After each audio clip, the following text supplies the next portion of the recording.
Creation Night at the Movies. The intent of this was to show you what's available on the internet.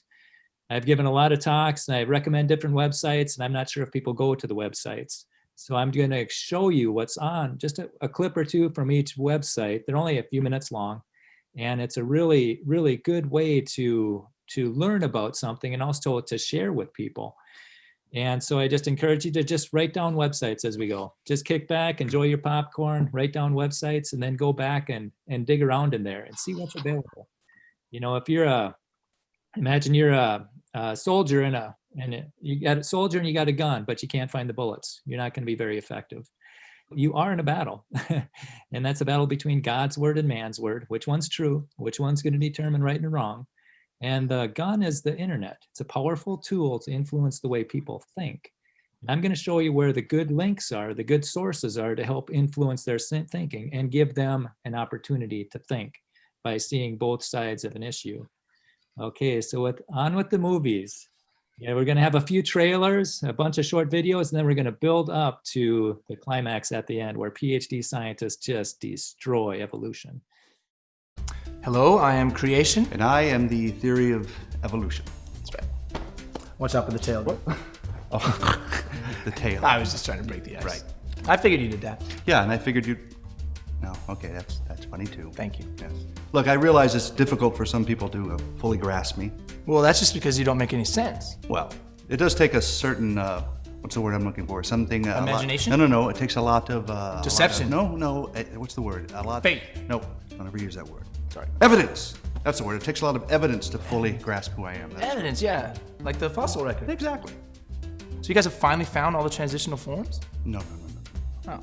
You found a few, right? I mean, after 150 years of searching? No, not a one. Oh. So there really is no evidence? Right. So it does take faith. What do we say about that word?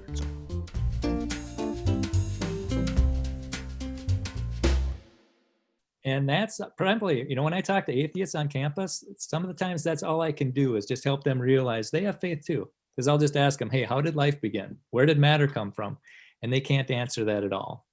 And this next website is scienceuprising.com. Excellent source. I play this all the time I got a Bluetooth speaker and I play this stuff at St. Cloud State. And the students are walking back and forth as this is playing. And the first words on this are modified monkeys? Is that all we are? Modified monkeys? Is that what we are? Or is it just a mask some scientists want us to wear? The origin of life community has not been honest. Materialists understand that materialism cannot explain the mind. Who am I? Rather than abandoning materialism, they abandon the mind. Our planet has water and carbon, both necessary for life. So the Earth is exceedingly rare. You get many people deceived, thinking that life has been all but made. We come the way. Out of spin, show the way. Out of here. There exists a code so complex and advanced that it defies the probability of chance. When we see information in software and we trace that information back to its source, The way. Out of spin, show the way. we always come to a mind as part of what we know from our observation of the world around us. That information always arises from an intelligent source.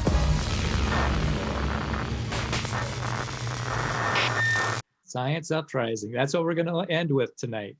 But in the meantime, we are going to show you some more sites.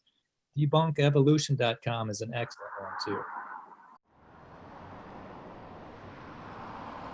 I know that the last 2 weeks that we've been talking about evolution has been really tough for some of you.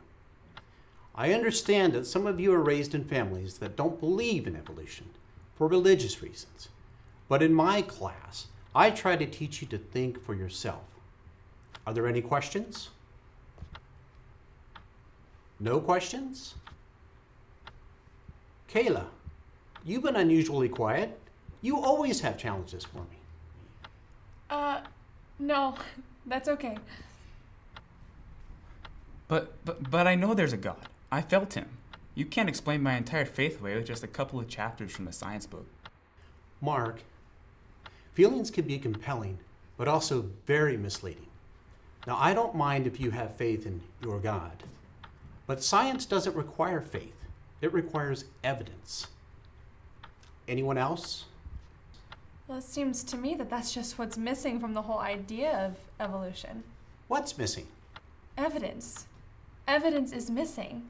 It just seems that it takes much more faith to believe in evolution than to believe in a designer. Do you have any examples? Well, how about when the textbook talks about the law of biogenesis? How life cannot come from non-life. But then in the next chapter, it talks about how all life sprung from non-living material. And then it talks about mutation and natural selection and how it can change one animal into another, but mutation only loses information and natural selection can only choose from what's there. So how does a simple living organism turn into something like us? I mean, you have to think about like the complexity of the human eye and how we could never design something like that, or how the human body can heal itself. I just don't understand how some half-pound insect-eating shrew that somehow dodged whatever killed the dinosaurs could evolve from ape to ape-man over millions of unseen years, and then poof, you have humans. If evolution were true, we'd have millions of in-between creatures running around everywhere, right? And all of the in-between fossils could fit in the back of my Prius. And you know what else? I just don't understand how all of this started. I mean, you say that science doesn't rely on faith, but evolution requires faith. Faith that everything just burst out of nothing, that gas clouds collapsed and turned into stars, and all this stuff just collided around the sun to create planets, including Earth, that is just the right distance away from the sun to sustain life.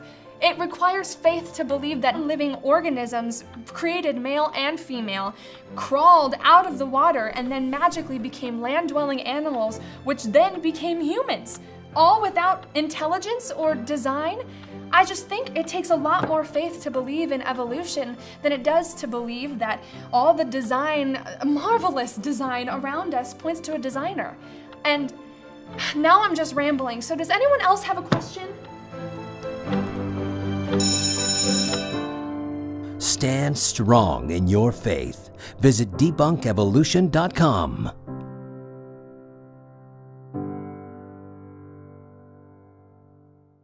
Debunkevolution.com. That's an excellent, excellent site. They got some Pat Roy and Kyle. They do an awesome job there. And I was talking to a creationist. I can't remember who it was, but he said the people that did the best as far as not losing their faith once they left home were people that there were questions that were asked in the science class. People would question evolution. They'd question the Big Bang.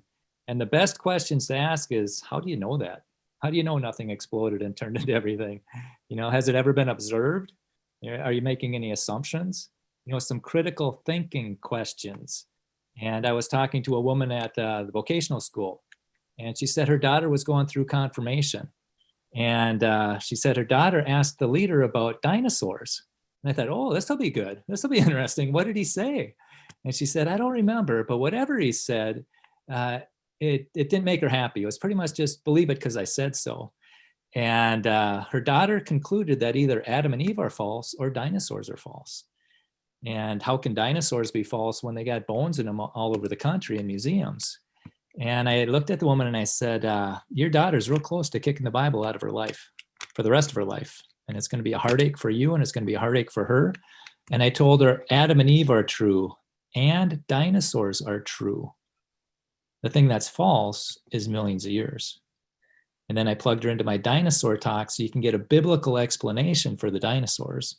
You don't try and squeeze dinosaurs into the Bible. You use the Bible to explain dinosaurs. And that's a whole nother talk for a whole nother time. Here's another one, creationtoday.org. They've got these creation minutes. This is Eric Hovind. And I always had the pleasure of visiting with him after I got done with my seminar. About 9 o'clock, I texted him and we got together and talked for a couple hours. Just a super nice guy. And he's got really bold. The atheists were dedicating a bench one time. And so he went to the grand opening where they're dedicating it. And so then when they dedicated it, they wanted it to be functional. He went and he stood on it and he shared the gospel with them. And he said, thank you for your tolerance and for your acceptance of all different views. And that lasted about 15 seconds and they weren't very tolerant after that. But this is Eric Hovind.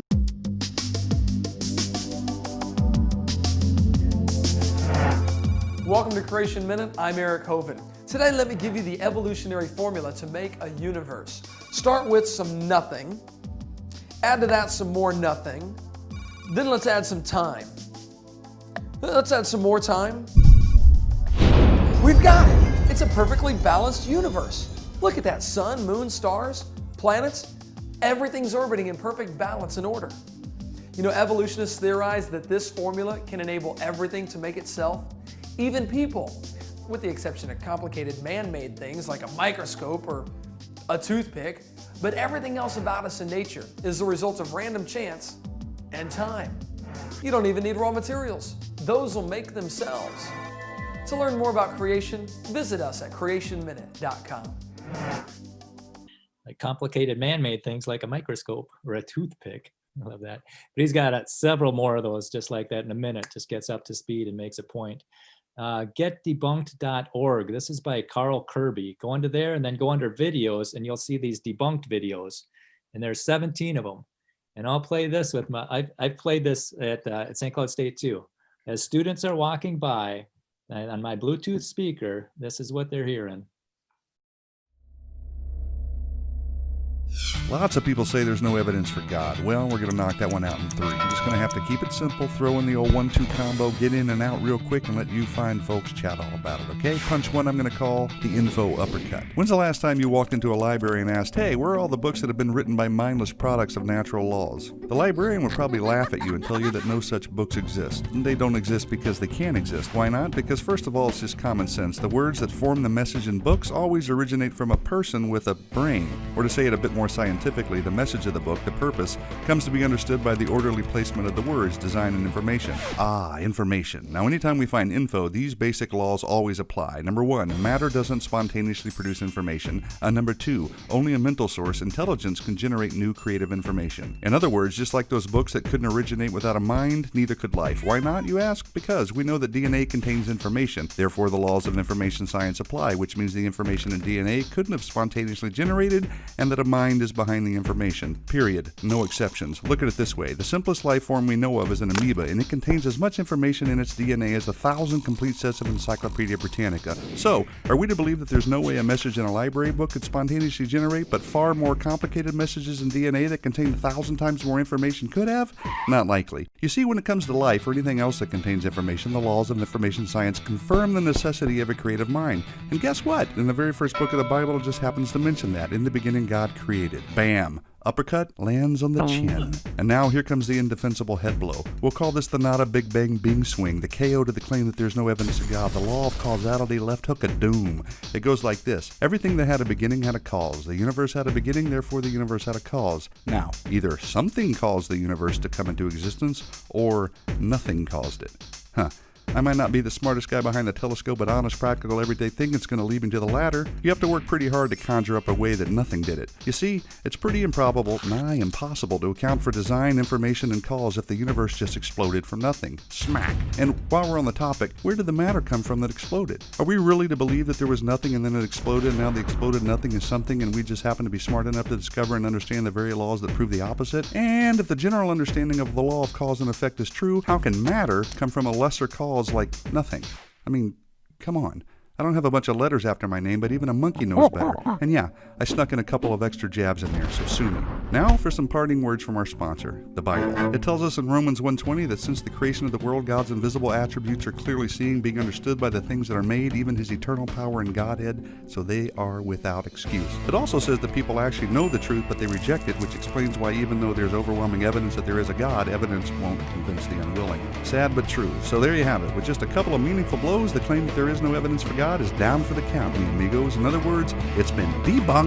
Adios. This video is fully funded by a generous donation. To keep debunked videos free, please consider a tax-deductible donation or reach out to us to sponsor a video.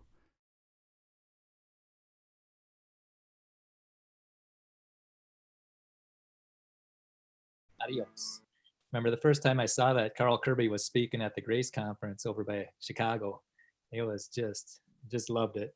But Carl Kirby is very talented. He's got this ministry. Oh, yeah. And I was showing that video at St. Cloud State, or I was playing it on my YouTube speaker.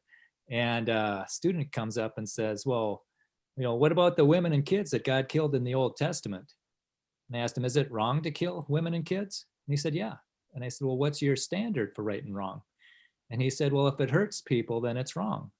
And I said, do you oppose abortion? And he says, no, a woman has the right to choose. Well, I said, doesn't abortion harm the baby? And I said, by your own standard, that should be wrong. And then I said, do you oppose abortion? And he says, yeah. It's like, well, good. We accomplished something today. But another time a professor walked by as I think I was playing this thing. And he said, I don't believe in prehistoric fables. And I said, oh yeah? Well, you believe that hydrogen and helium turn into people. And that's a fairy tale for grown-ups. There's no evidence for that. And that's what they believe. They don't put it in that blunt, but that's what they believe. The Big Bang produced hydrogen, helium, and a little bit of lithium. And eventually it turns into people. I mean, that's a faith-based statement. That is not, there's no scientific evidence for that at all.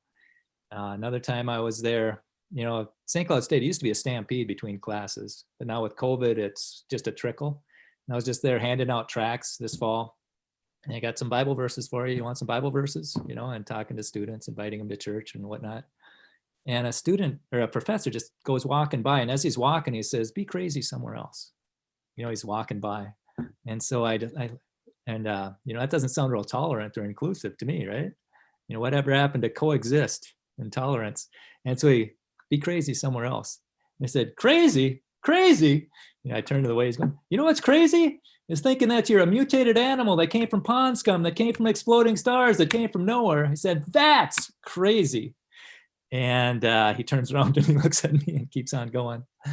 But that's what they're teaching the kids. And I want kids to have another perspective. And it's really sad that it's not allowed. So I'll do my Science Diversity Day. We'll have Science Diversity Nights. We had a Creation Science Club, or Creation Science 101, and where we'd show movies every week. And so just giving them an opportunity. They need all the information if they want to think, and that shouldn't be a bad thing. Carl Kirby also does R4H, reasonsforhope.com. You can go on there and go under Fast Facts. You got debunked right there. We just saw that.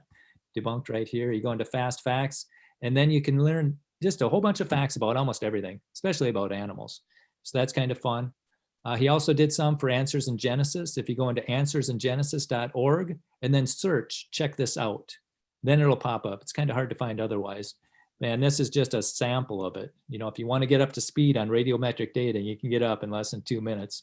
There are assumptions involved. For instance, how do we know what the initial conditions were in the rock sample? How do we know the amounts of parent or daughter elements now in that sample haven't been altered by other processes in the past? How does someone know the decay rate has remained constant since the rock formed? The answer is they don't. They don't. Radiometric dating is based on those 3 unknowable assumptions. And what could contaminate the specimen? Water. It can wash elements in and out. That's why we don't have lead pipes nowadays.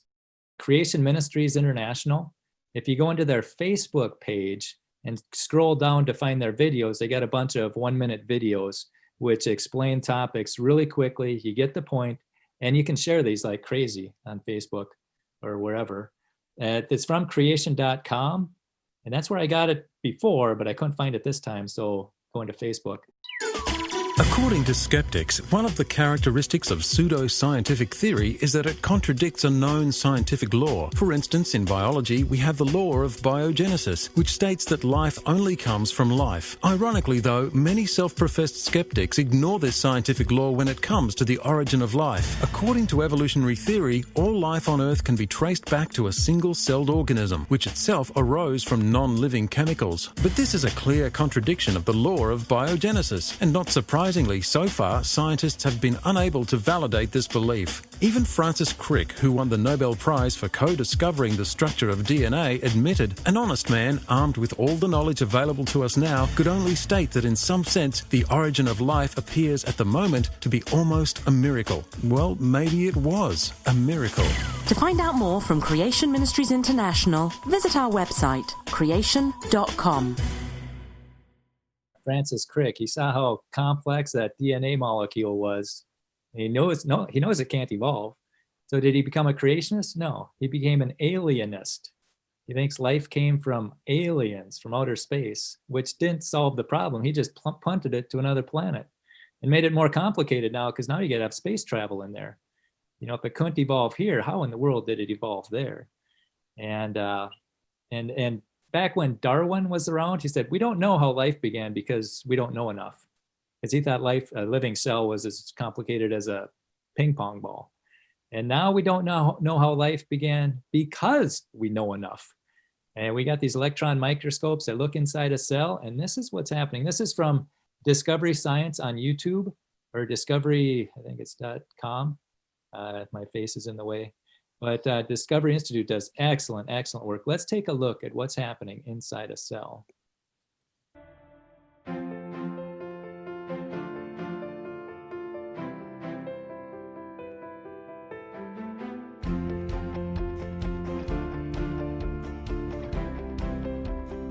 Cells are full of specialized components that perform functions vital to their existence.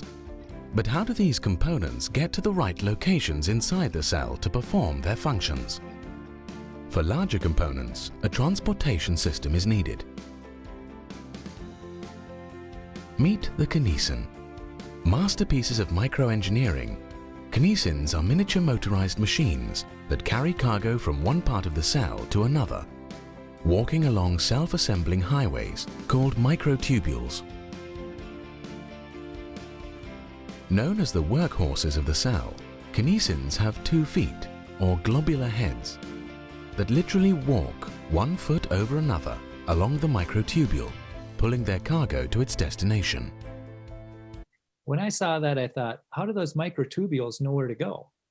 And my son saw it and he said, where did they get the energy to move? And that brings us to ATP synthase.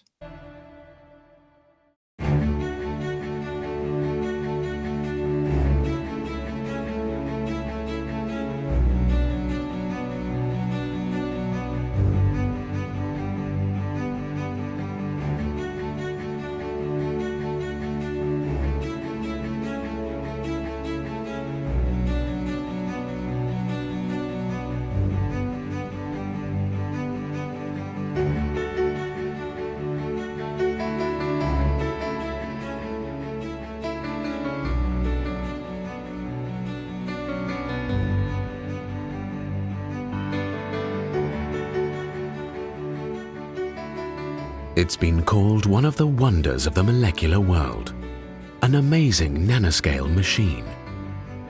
ATP synthase is a high-tech micromolecular power generator inside the cells of your body. It generates adenosine triphosphate, or ATP, an energy molecule that provides fuel that every one of your cells needs to function. Without this fuel, your cells will cease operation, and so will you. Yeah, so my question is, how did we live before this evolved? If we're gonna die without it, how did we live before it was there? And just look at all the multiple parts working together with precision timing here. That's a clear sign of intelligence. The ATP synthase machine has many parts we recognize from human-designed technology. A rotor, a stator, a drive shaft, and other basic components of a rotary engine. The ATP synthase is one of thousands of elegantly designed molecular machines inside your cells that make your life and all known life possible. ATP synthase, an example of intelligent design. Obviously, clearly intelligently designed, multiple parts working together with precision timing. Clearly it's designed. I was at the vocational school one time. I was promoting this talk and had that poster taped to my table in the lunchroom. And a professor came up and started talking to me, or an instructor came up, started talking to me. And we were going back and forth about evolution. And I said, if you went out to your car and you popped the hood on your car and you looked at that engine, would you think that came about by chance random processes? Did that evolve? And she said, yeah, it evolved. Technology evolved. I said, no, without intelligence, did that just get thrown together randomly? She said, no, it was intelligently designed. And I said, yeah, multiple parts working together with precision timing. That's a clear sign of design.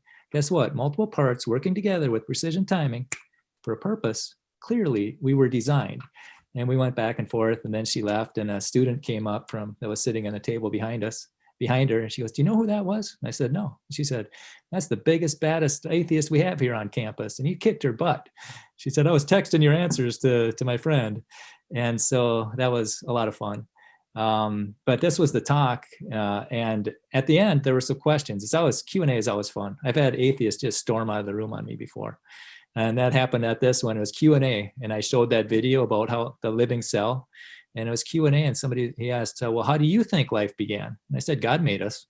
And he said, "Miracles, miracles, you believe in miracles?" And he starts to storm out of the room, and I said, "Hey, everybody believes in miracles. I believe that we were made by God, and you believe that hydrogen and helium turn into people. They're both miracles." The problem is he doesn't believe in a miracle maker, and he didn't like seeing his belief system just crumble right in front of him. But sometimes that's a good thing. GenesisApologetics.com. GenesisApologetics.com. These are the same guys that did Debunk Evolution. And if you go into their website, go into resources and go down to Fast Facts, and you're going to be able to see in about 2 minutes what the evidence is for Lucy or for Nebraska Man or anything on evolution. They're going to make it real easy for you to just get a basic understanding about what's happening. And they've got a YouTube channel that's called Genesis Apologetics. And we're going to look at the one down on the bottom left. This one has to do with Lucy.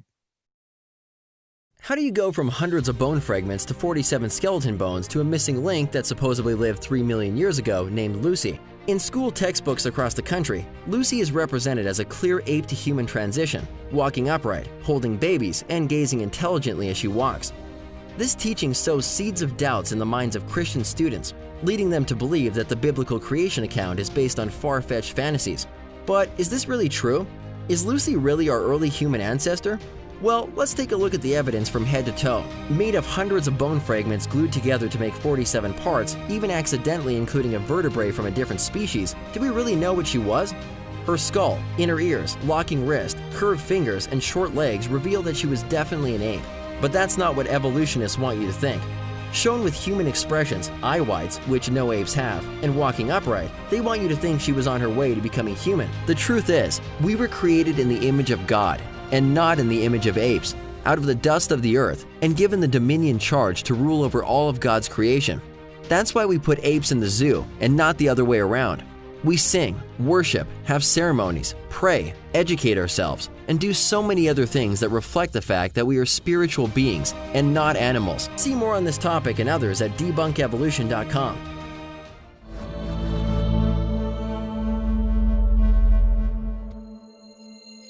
And speaking of Lucy, we can use the atheists and the evolutionists.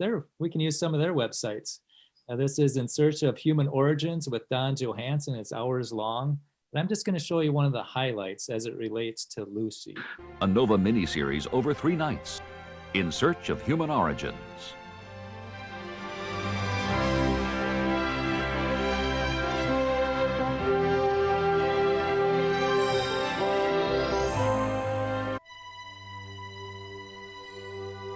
Here was the skeleton of a creature that looked like it could walk like us, but with many ape-like features. The ape that stood up, it was a revolutionary idea.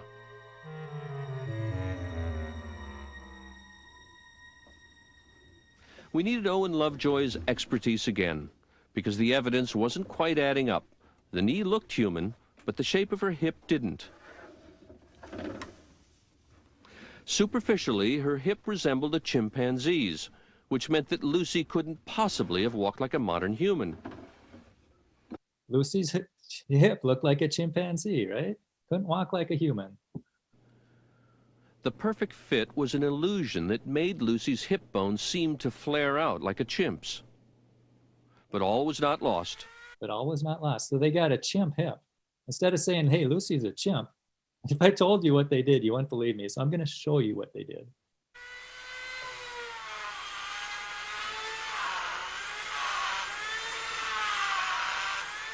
Lovejoy decided he could restore the pelvis to its natural shape.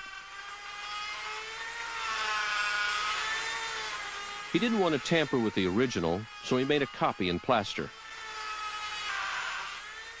He cut the damaged pieces out and put them back together the way they were before Lucy died. It was a tricky job, but after taking the kink out of the pelvis, it all fit together perfectly, like a three-dimensional jigsaw puzzle. As a result, the angle of the hip looks nothing like a chimp's, but a lot like ours. Well, I hope so. After you cut it apart and put it back together the way you want it, it better look that way. And I was at the kiosk one time and an anthropology major was next to me. And I told her about, hey, they cut Lucy's hip to change it from a chimp's to a human. And she didn't believe me. I said, I got it on my computer. You want to see it? No, don't want to see it. You know, they've got their faith system and they don't want all the evidence because it's going to come crumbling down. Okay, now if you go into icr.org and search media, or go to media and then go down to video, like right over here. And then you're going to find these That's a Fact swings. Nice and quick.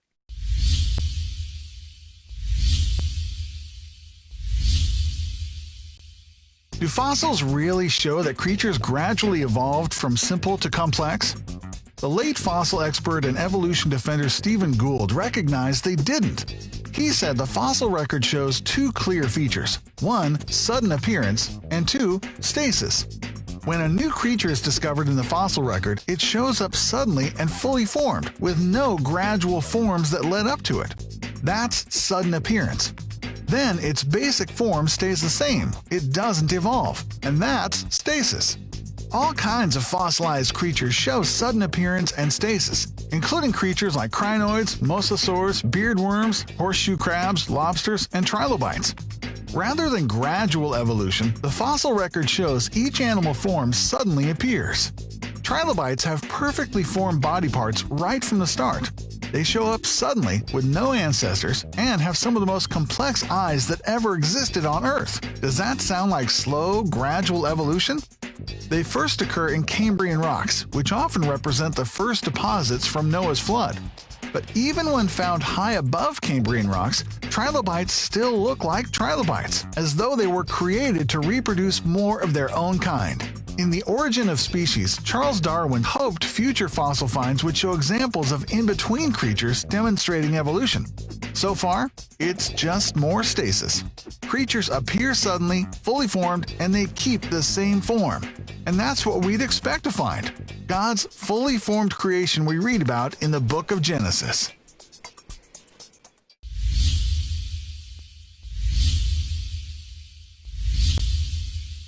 Stephen Gould saw that the evidence didn't fit evolution.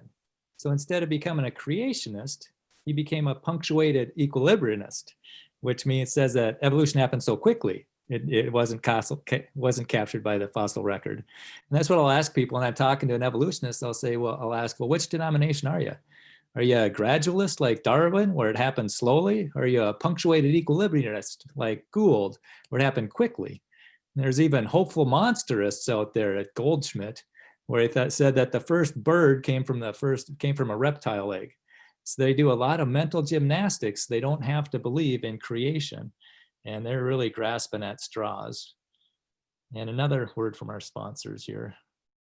Hello, I'm Creation. And I am the theory of evolution. Why are you so happy? Oh, are you kidding? Because I have hope. Hope? Mm-hmm.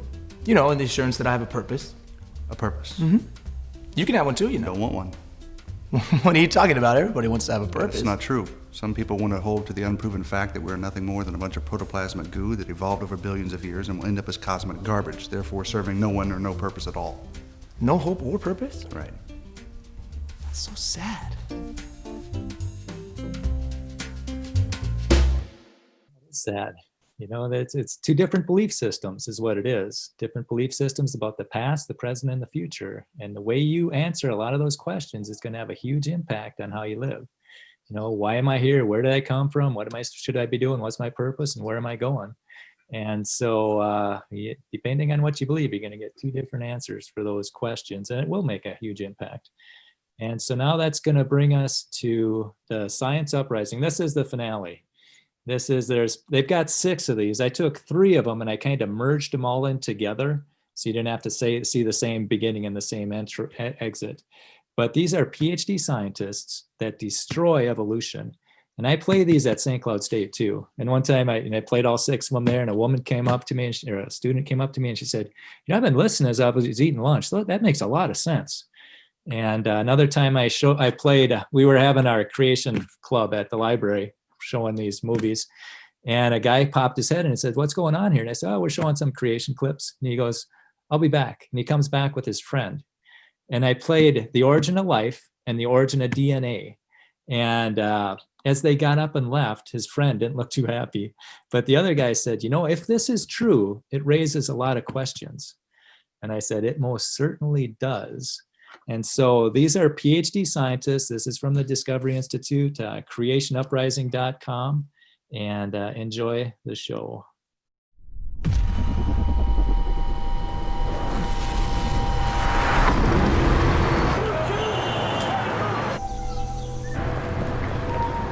Everything, if Darwin is right, is mechanical and blind and purposeless at the bottom.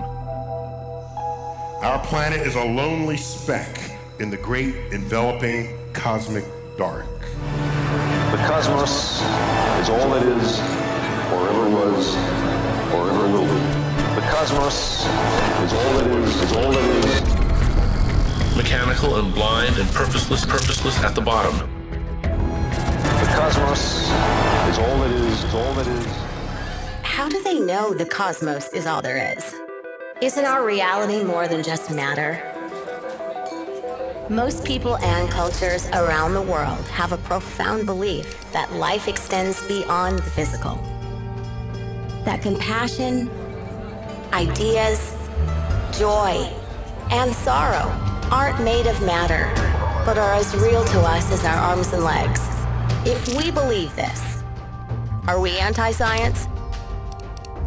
Or is it materialism that is anti-science?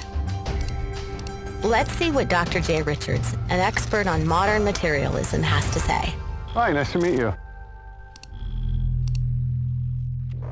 Materialism is really a philosophy about reality. It's just the idea that matter or matter and natural laws are the fundamental reality. So really the only thing exists is blind matter in motion, and everything else is explained in terms of matter.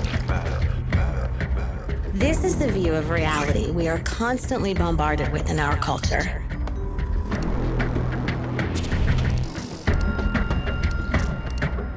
And I have a materialist view of the world. But what do materialists say? The self is an illusion, the sense of being an ego, an I, a thinker of thoughts. Now that sense of being a subject, a locus of consciousness inside the head, is an illusion. For the materialist, things like your thought or your existence or your purposes, they're just epiphenomena or sort of froth. So, to a materialist, our subjective thoughts are not real.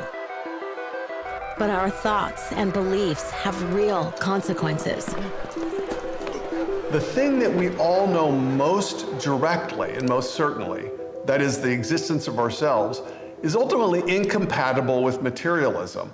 Well, my argument would be, look, any philosophical view that entails you don't exist is a view that you really ought not to entertain. Oddly, the scientific materialist has to deny the existence of scientists. The self is an illusion.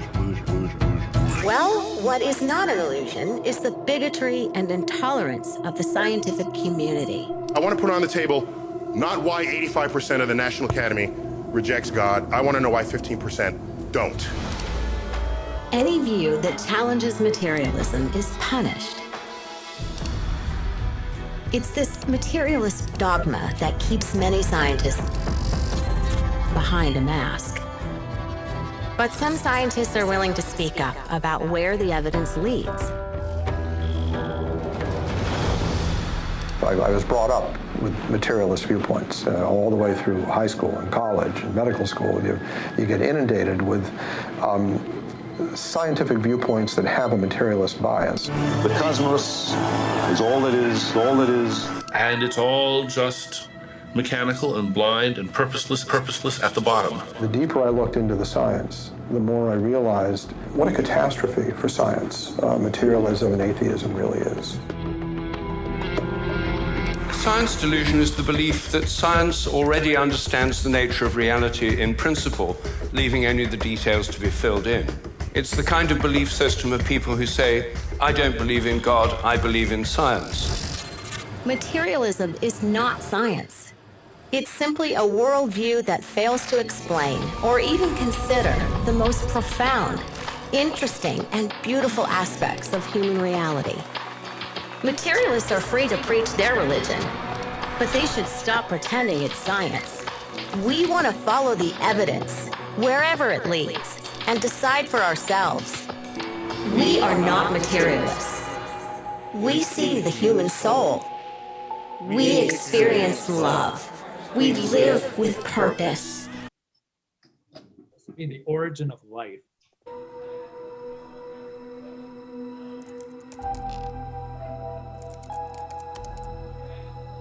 The life we have on Earth must have spontaneously generated itself. Scientists have reason to think that the first living cells on Earth came about through a natural process called chemical evolution. First living cell chemical evolution. Spontaneously generated itself. Did life really spontaneously generate itself from chemicals? Has science shown this? We tracked down James Tour, one of the world's leading experts in synthetic organic chemistry, to find out. All of these little pictures of molecules coming together to form the first cell are fallacious, are ridiculous. The origin of life community has not been honest. They will write in their very papers, they will see some small phenomena and extrapolate what this means in the context of origin of life. And then they will work with the press, and the press will extrapolate it all the more. And you get many, many people deceived, thinking that life has been all but made. All of this is a lie. Scientist Craig Venter creates life for the first time in a laboratory. We're here today to announce the first synthetic cell. We haven't created life, nowhere close. What they did is they took a cell. They took the genome out of that cell. They manufactured a genome that's similar to it, and they put it in. That is akin to taking an engine out of a Ford and putting it into a Buick and then saying, look, I created automobiles. No, you just took one piece, and it's not even the engine, it's just the computer control box you took out of one car and you put it in another car. That's what it was like. But the design of the computer control box you got from other cells. Other scientists say they've been able to create protocells in the lab that are the stepping stones to the first life.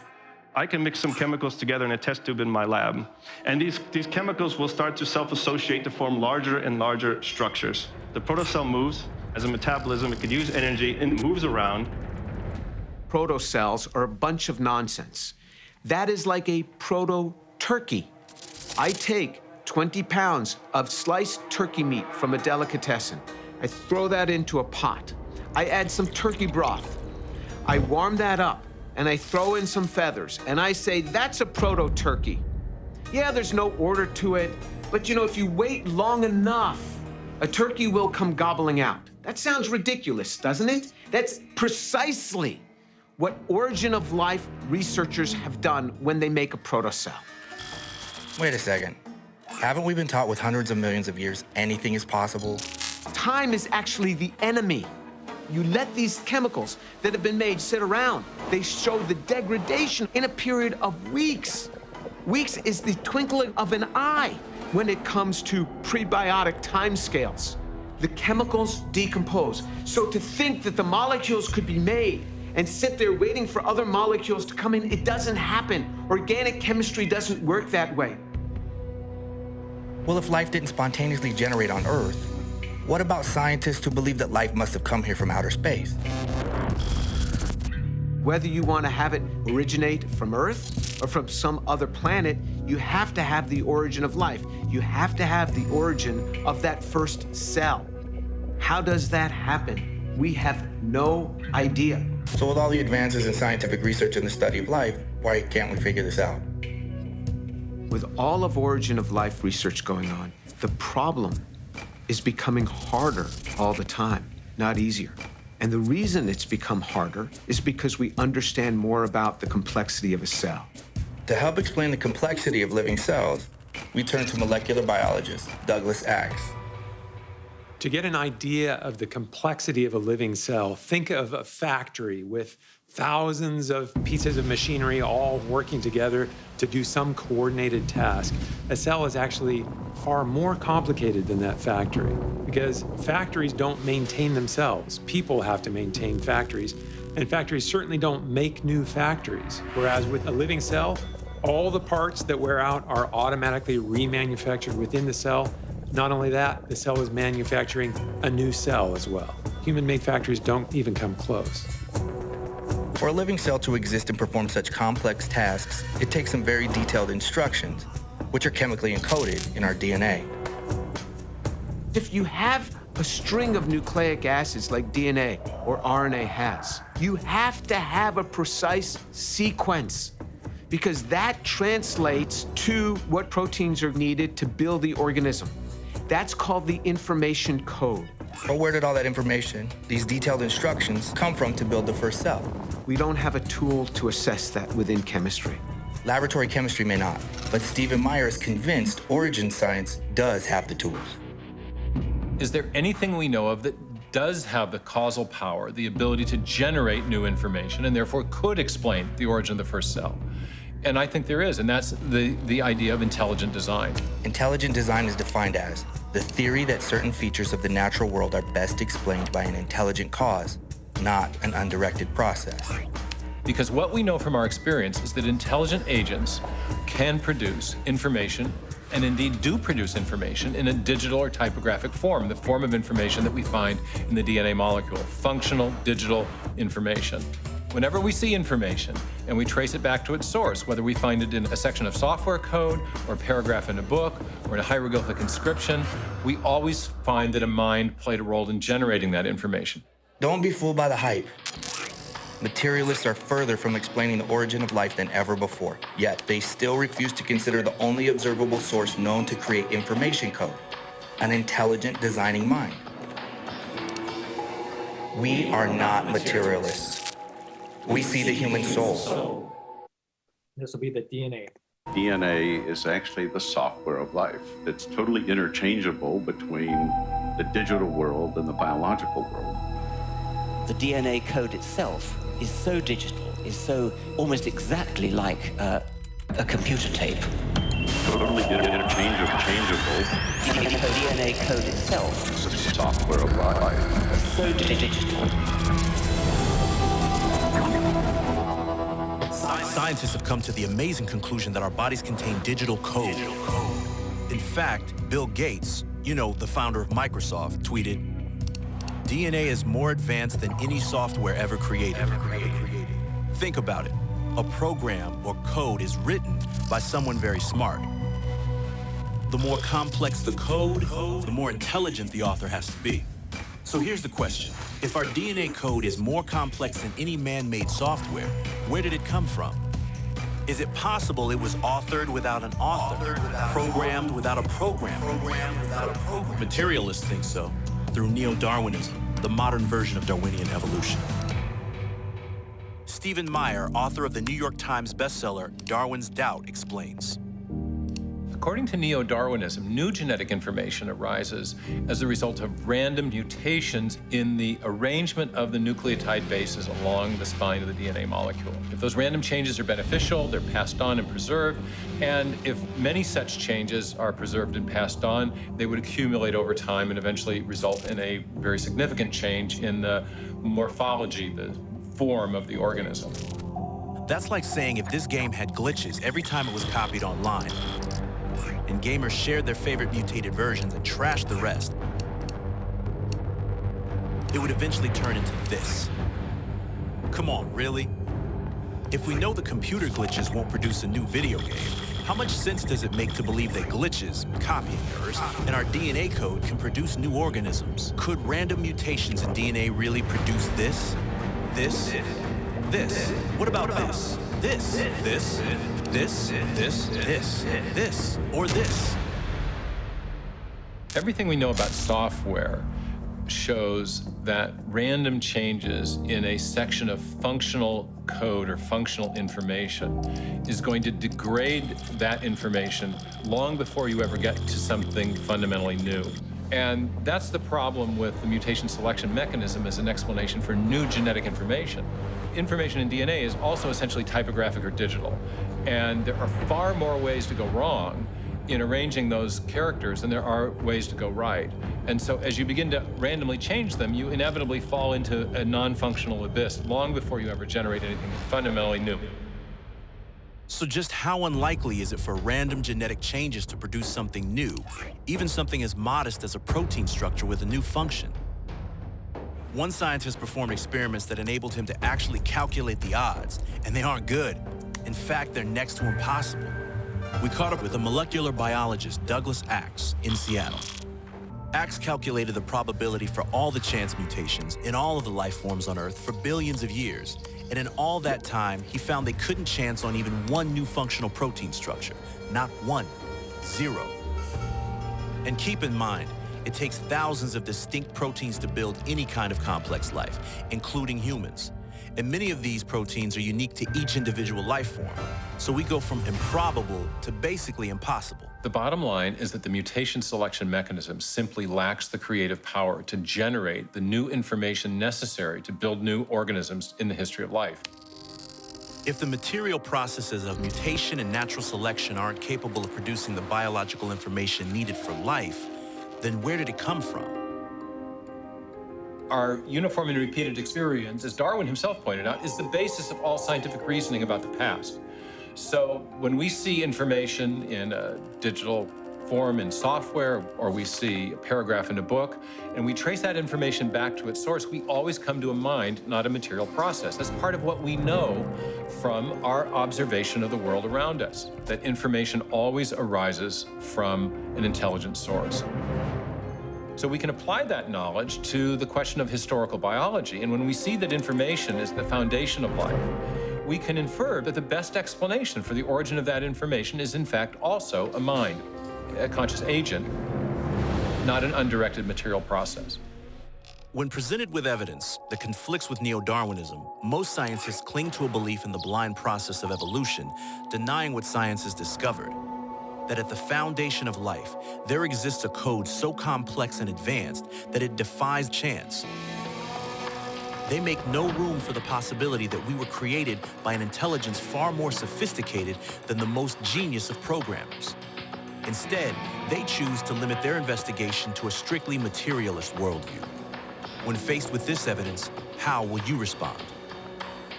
We are not materialists. We see the human soul. We experience love. We live with purpose. We fight for justice. We acquire maturity, and we will be quiet no longer.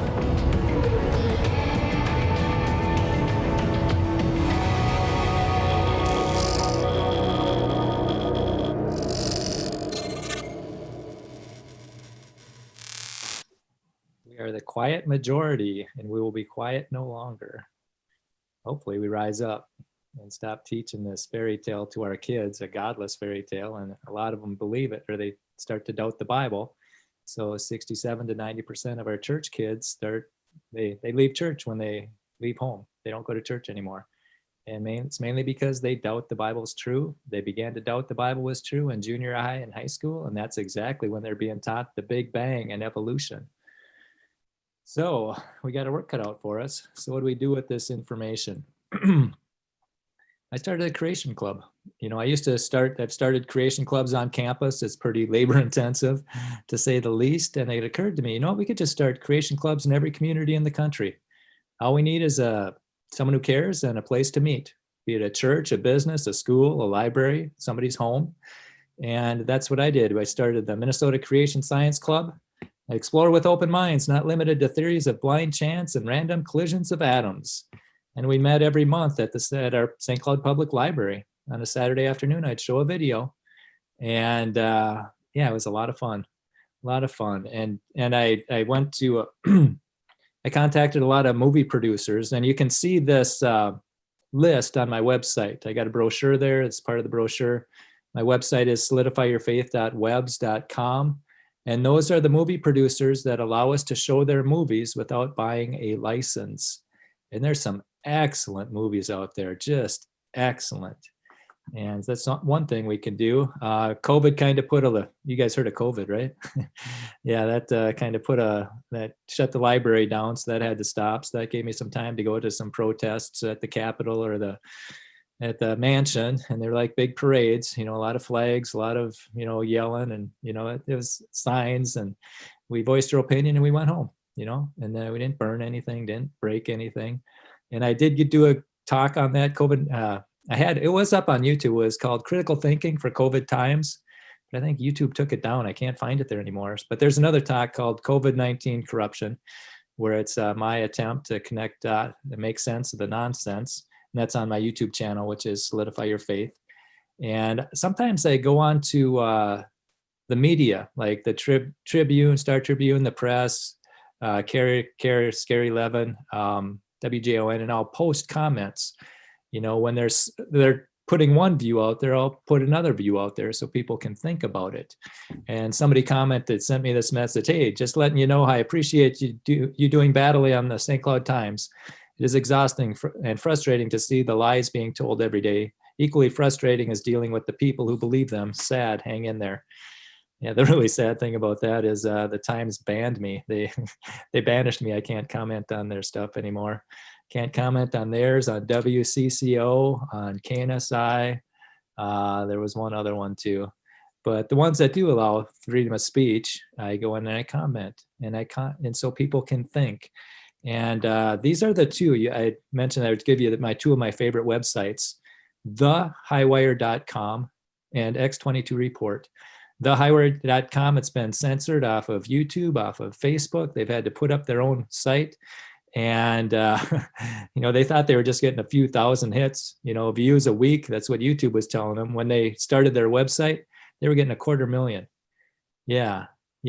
And thehighwire.com, I've been watching it since March, just trying to get the COVID information.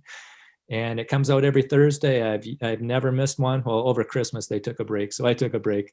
But I watched it every week. This last week was Approaching Herd Stupidity. So that one's pretty good. And then I also watched X22 Report, trying to make sense of the nonsense going down in Washington, D.C. And that comes out every day. And again, I never miss that one either. X22 Report, if you watch that on Rumble, then you can see the text that he's reading and the tweets and stuff like that. But again, those are two of my favorite spots. And I'm not saying, and I'm not saying that this is right or not. I'm just saying this is information. Get all the information you can before you make an informed decision. And so with that, if anybody wants a creationist to come out, my website again is solidifyyourfaith.webs.com. And you can contact me on Hotmail, solidifyyourfaith@hotmail.com. So with that, I will open it up to questions or comments. If anybody has any, I'll do what I can, the best I can. Well, Brian, thank you. Thank you very much. Several people have chatted saying, where can we find the information? So perhaps you send me a slide with all of those websites. We'll put it up on the TCCSA website with those links. Okay. So tccsa.tc, and you'll be able to find the links to all of the things you've seen. Right. There's a lot of good information out there. Everything's just a click away if people know about it. If people don't know something nowadays, it's because either they don't want to know or they don't know that there's places that'll explain it. And there's so many good creation websites out there. You could spend months just going through them. Okay, other questions? Hey, Carl Warner, Dr. Warner, no kidding. Hello, Brian. That was fabulous. Oh. And, I just say this, that the church is strong. I have such encouragement seeing your talk. It was excellent to see all these resources and then all the creativity going on at each of these organizations. It's phenomenal. Oh, man. I think the church is in good shape, and Brian, you're a tremendous speaker, and just want to encourage you to keep going. You have a great ability to talk, which I do not. And I really appreciate your work. Okay. Oh, Dr. Werner, we gave a talk on you. We show your videos at St. Cloud State, and I open up my evolution versus science talk with you. And I show your videos, you know, how you went 100,000 miles, took 60,000 pictures, and just went through those books. And the only difference between the animals that are alive today and the animals in the past, you know, in the past they were bigger, some of them, but the only difference is what scientists call them. That's the big tragedy. I was so thankful for that book. What was that? Living Fossils. The Grand Experiment, Living Fossils, and the Grand Experiment, something about evolution. Excellent. Grand Experiment. Yeah, thank you. Excellent. Are you doing another one? Are you doing the one about men or not? Yes. Debbie and I have been filming for 25 years, and we have been to 5 continents and 13 countries. And we have a beauty coming out, but I don't know when it's going to be available. We thought we'd release the first volume, which is done, and the first video, which is done, but higher ups, meaning the big guy upstairs, said, no way, you got to do the whole thing at once. And so we are now 2/3 of the way through, I'll say, the 3rd volume. So we're getting close, and you're going to be pleased. And thank you for asking. It'll be called something to the effect of human evolution, you know. Oh, I can't wait. I can't wait. Oh, yeah. Yeah, you throw a big monkey wrench into their plans, and I appreciate that. Thank you. Oh, my. I'm glad that you enjoyed it. Oh, boy, it was fabulous. I don't get out much. I don't see these resources, and they're just so powerful. All the resources. It was a very good idea to show these to us.